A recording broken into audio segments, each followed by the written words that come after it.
I'm snowboarding every day, and I think by the end of the year I'm going to be this big name pro snowboarder, and that just does not happen. I didn't have any paychecks come in. I didn't win any contests, and unfortunately I get hurt after being there for 3 days in Salt Lake City. I end up having a dislocated kneecap, and I tore my meniscus, and the doctor says your season's over, and when things are coming at you and they're not working, don't quit.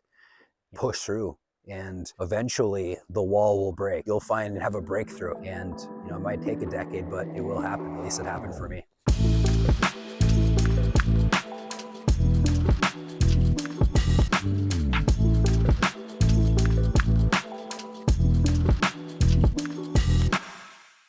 Yeah, as a kid, I had these big dreams, and I was a little bit naive and young in the sense of I wanted to tell everyone about how I was going to be this big pro snowboarder. I went to my teachers, and they would always ask if I had a backup plan, or like, what are you going to do if that doesn't work? And my answer was always the same, is that it is going to work, and I'm going to figure it out. The pushback from my teachers was somewhat discouraging, but I got really lucky in the sense that my parents were both so supportive. My parents did not do what they loved to do. I heard it all the time growing up. Make sure you do what you love. Make sure that you follow your passion. And so when I told them I wanted to be a professional snowboarder, my dad, he looked me straight in the eyes and he said, go for it. You can do it. And he didn't say it was going to be easy. He didn't say it was going to happen quickly. He basically said, you're going to have to work your tail off. But that support and that belief that it was possible made me think it might be possible. And my mom was the same way. She said, do what you love. We never did. We had jobs that were boring for them. And I could just feel when I would talk to them when I was younger, they both really didn't like what they were doing. So as soon as I graduated from high school, I moved to Salt Lake City, and I thought within a year, I'm going to be this big name pro snowboarder. And as much as my parents supported it, they didn't have any money at all. There was no financial help. It was basically you work, and that's all you got. And so when I moved to Salt Lake City, I worked at Blockbuster, and I ate peanut butter and jelly for breakfast, lunch, and dinner, and lived with a group of 5 guys. And it was a challenge, like those 5 guys, they were into partying. They were there for drinking. They were there to get high. They were there to experience a young, free life. And I was there to snowboard. And so for a couple years of being out there was constant ridicule that I didn't participate with them and get high and drink. For me, that just wasn't what I was there for. And so I said no to it.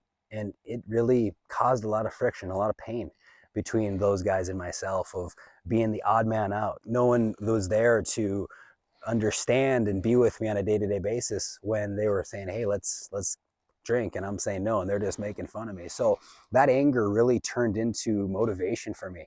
And I started to snowboard kind of pissed off. Like, I would use that anger that would happen every night the next day snowboarding, and it was just constant stream. So I guess I'm not super upset that it happened. It was just a challenge and something I didn't expect to hit me. But anyway, I'm snowboarding every day, and I think by the end of the year I'm going to be this big name pro snowboarder, and that just does not happen. Nothing really happened, actually. I ended up getting a little better at snowboarding, but not one brand took note. I didn't have any paychecks come in. I didn't win any contests.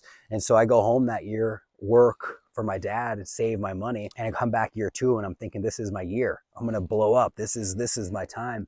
And year 2, nothing happens either. I'm working at Payway, bussing tables, snowboarding every day, eating peanut butter and jelly. And it was just a grind. It was fun though. I was really having a lot of fun doing it. Year 3, I come back and I'm thinking, this is for sure the year. And unfortunately, I get hurt after being there for 3 days in Salt Lake City. I end up having a dislocated kneecap, and I tore my meniscus. And the doctor says, you got 2 options here.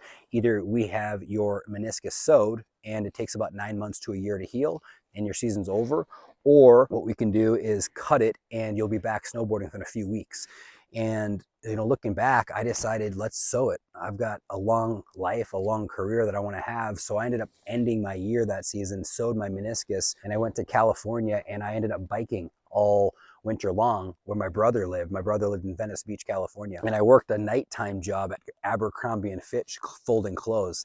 And so I'm folding clothes at night, biking on the beach during the day, rehabbing my knee. And we're there for probably 3 or 4 months, and head home that year. And then the next year I come back out from Minnesota, and my good friend says, hey, you should go to Aspen, Colorado. There is this event called the Aspen Open. And, for me, I'm thinking, how am I going to get there? I don't got the money. What are my chances of winning? And this guy believes in me enough where he's like, I'll bring you there. I'll drive you there. I'll pay for your entry fee. If you win, you can pay me back. If you don't win, no worries. So I'm like, hey, let's go. let's do this. He drives me there through the night and gets a hotel. And when I get there, there's 253 other athletes, like up and coming athletes.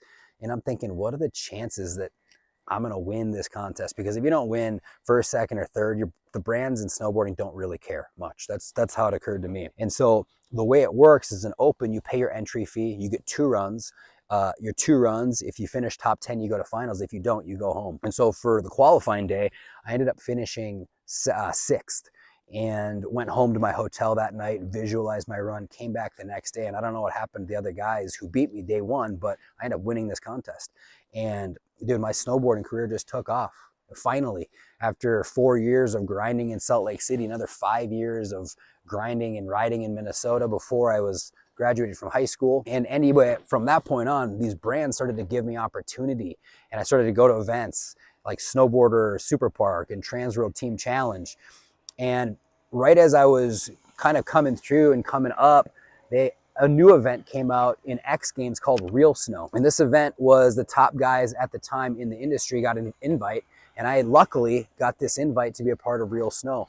In that event, we filmed in the streets urban footage, which was basically death-defying footage of the most gnarly, dangerous spots we could find and put them into a minute to a minute and a half edit.